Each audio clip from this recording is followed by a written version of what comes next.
Welcome to the B side. Whew, y'all, this is not what I planned on recording. It's not the topic I planned, and I promise you, I had notes, I had structure, I had bullet points, transitions. I even had a great closing draft. I promise I did. It was wonderful. And then, y'all, life started lifing. And life reminded me that sometimes the episodes choose themselves. Sometimes something happens that just interrupts your plans so loudly that pretending you are unaffected begins to feel dishonest. So here we are. I'm B, and welcome to the B side.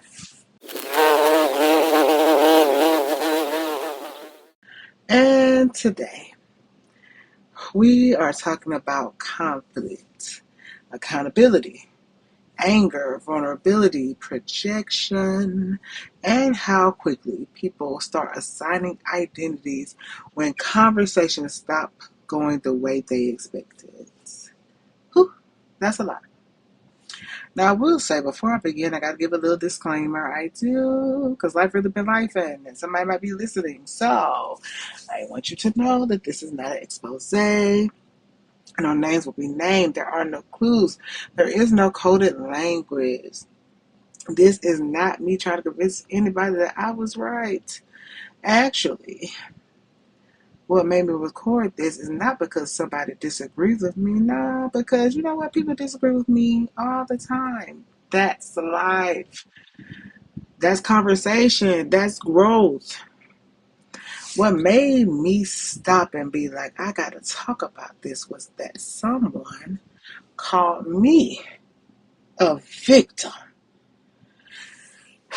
And when it happened, I remember sitting there and I was just thinking, this is a very interesting conclusion based on everything that's going on at this very moment. I mean, y'all, I'm sitting there watching people yell. We got raised voices. The profanity was rolling around. And mind you, I can't really talk about the profanity because, you know, me and cuss words, we sometimes are besties. But people were calling people outside of their name.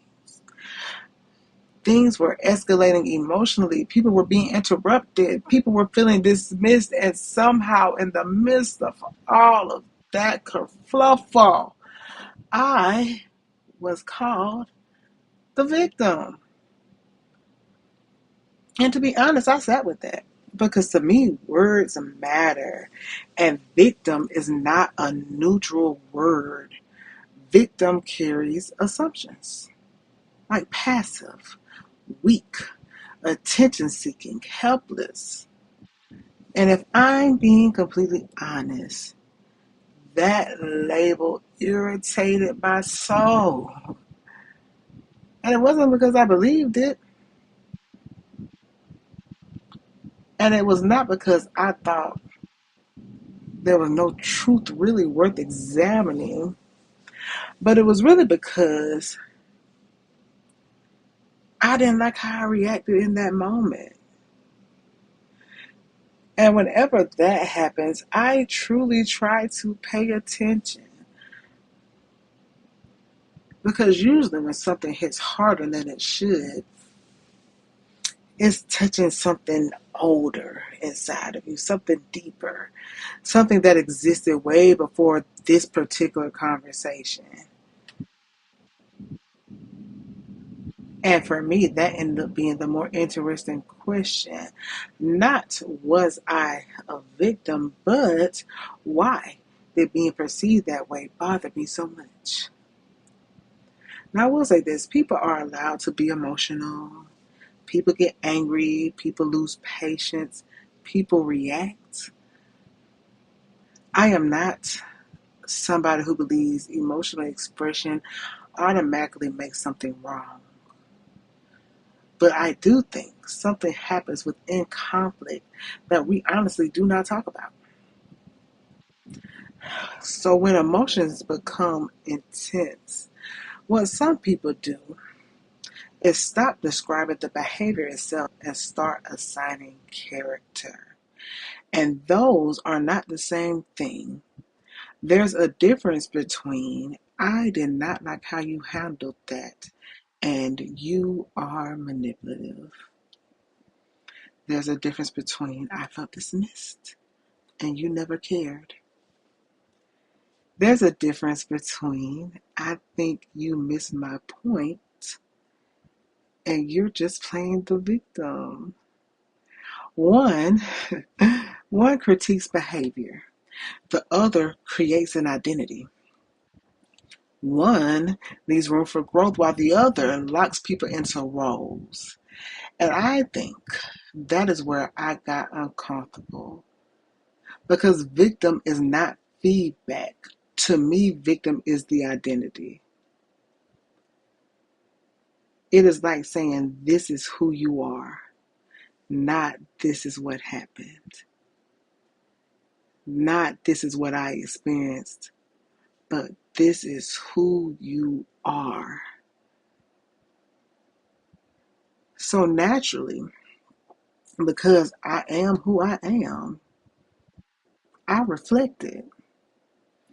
And not because I believed what was said, but because I'm a therapist that goes to therapy. And to be fair, that has now made it impossible for me to stay surface level for too long. I used to be a therapist that could just stay surface level in my own life. But now I can't. And then randomly, y'all, I had therapy today too. That just made it worse. Because I started realizing a lot of truth within therapy. And my therapist today challenged me to stop asking, was I a victim, and start asking, why does being perceived that way bother me so much? And after sitting with that, I realized something. I don't like to be perceived as helpless. I don't like appearing weak. I really don't like feeling dismissed. And I already knew that because I don't. I don't like the feeling of being emotionally exposed. And because of those things, somewhere along the way, I learned that anger itself feels safer than vulnerability. Anger still lets me keep my dignity. It feels more controlled to me. It feels stronger. Anger says, you're not going to play with me. You're not about to embarrass me. You will not reduce me. But vulnerability sounds different. Vulnerability says, you know what, that hurt me. I cared. I expected more. That disappointed me. And if I'm being honest with myself, that's hard for me. Because vulnerability in my world gets confused with victimhood so often that I think I start overcorrecting. So instead of saying things like that hurt my feelings, I become frustrated. Instead of saying I feel misunderstood, I start over explaining. Instead of saying that made me sad, I become angry. And I don't want people to think anger is fake. Anger, baby, you tell the truth. But sometimes anger itself becomes your bodyguard, and the vulnerability never gets a chance to speak. And that was uncomfortable to admit. I think I have spent so much time, so much energy trying not to be perceived as weak. And that itself has stopped people from seeing me at all. And that sat with me.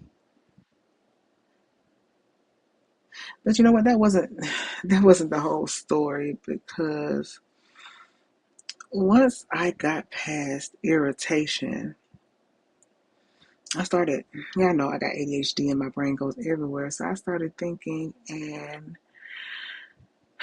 I feel like sometimes in conflict, people assign to you what they cannot tolerate in themselves.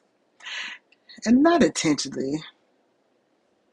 Sometimes it's not malicious.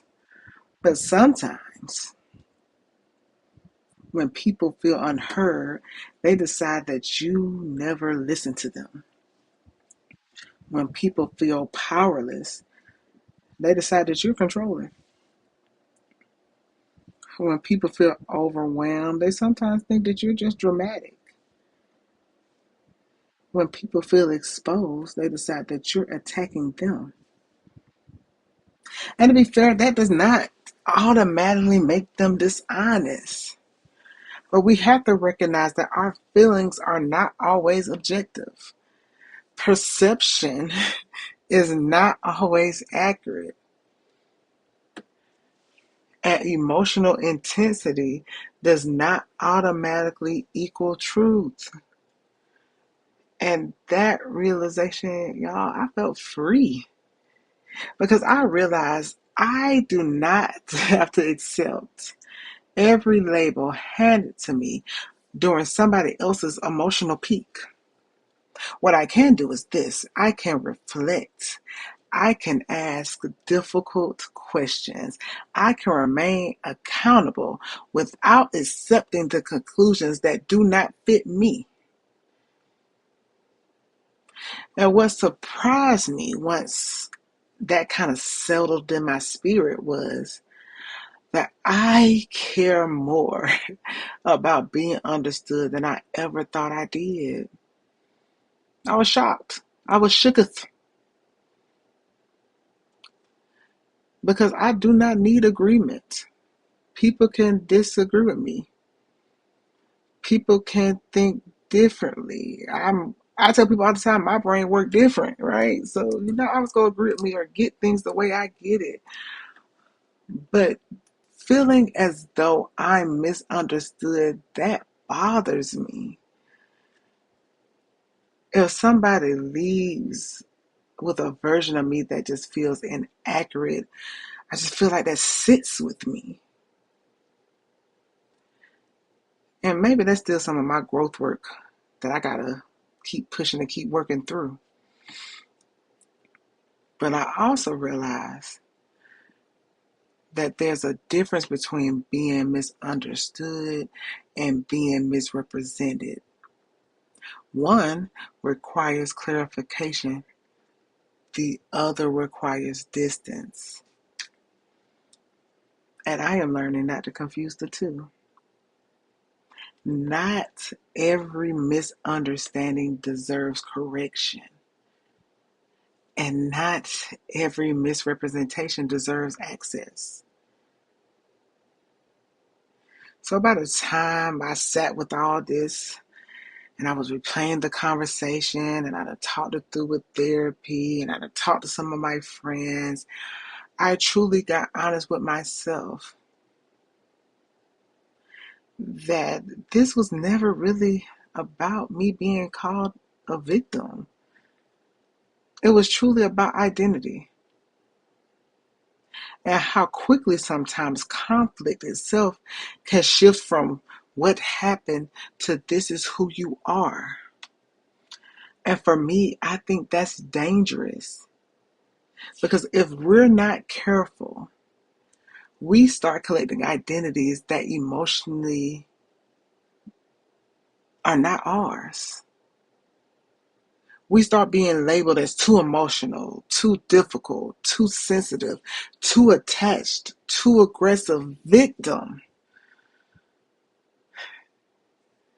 And eventually you look up and you realize that half the things you believed about yourself came from people who were just upset with you. That's wild. Because somebody can be hurt and still misunderstand you.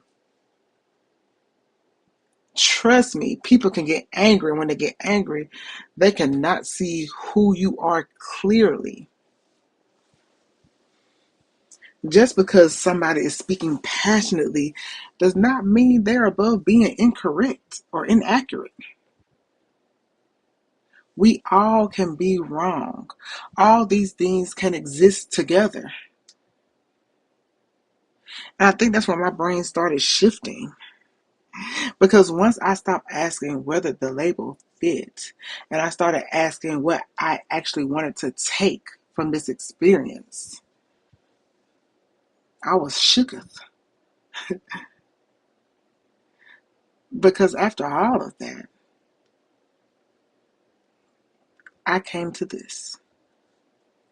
Expressing hurt is not victimhood. Leaving disrespect where it is not victimhood. Refusing escalation is not victimhood. And me being accountable does not require self-abandonment.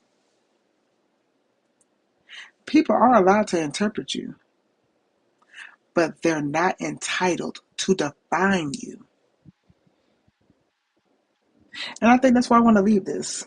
Not with a quote, not with this like cute little message in a cute little box. Really just with honesty. Because if I'm being honest, I don't think that this situation taught me that I am a victim. It really taught me that I'm more uncomfortable with vulnerability than I realized. I think it taught me that when I feel dismissed, I want to protect myself before I reveal myself. And that sometimes that protection looks like anger. And not because anger is wrong, but because anger is safer for me than saying that hurt, or that disappointed me, or that I expected something different. And so that's what I'm choosing to take with me. Not that people can't misunderstand me, not that people will always see me correctly, not that everything people does is them projecting or me projecting, but that I still have a responsibility to show up because I choose to care how I deliver messages, that I care about my integrity. I don't want to become somebody I do not recognize because I feel hurt. I just want a balance. And I want that balance to be between looking at myself honestly without abandoning myself, being accountable without accepting every identity handed to me, being vulnerable without confusing it for weakness. And maybe somebody who's listening needed to hear that too. Maybe sometime this week or whenever you hear this, you were labeled as dramatic, cold, too much, too sensitive, victim, whatever. But before you choose to carry that, ask yourself, does this describe me? Or does this describe somebody's experience of me? Because those are not the same things. So, am I the victim now? Maybe that's your version of the story. But I get to tell my version too. And in my story, I'm learning to say what hurts before I defend myself.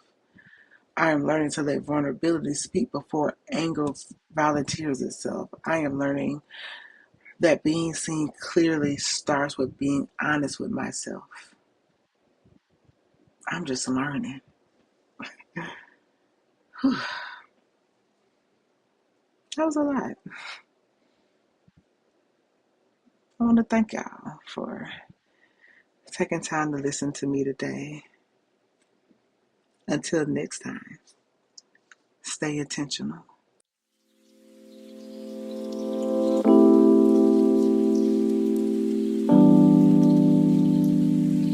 that's a wrap for today. Let the good vibes stay.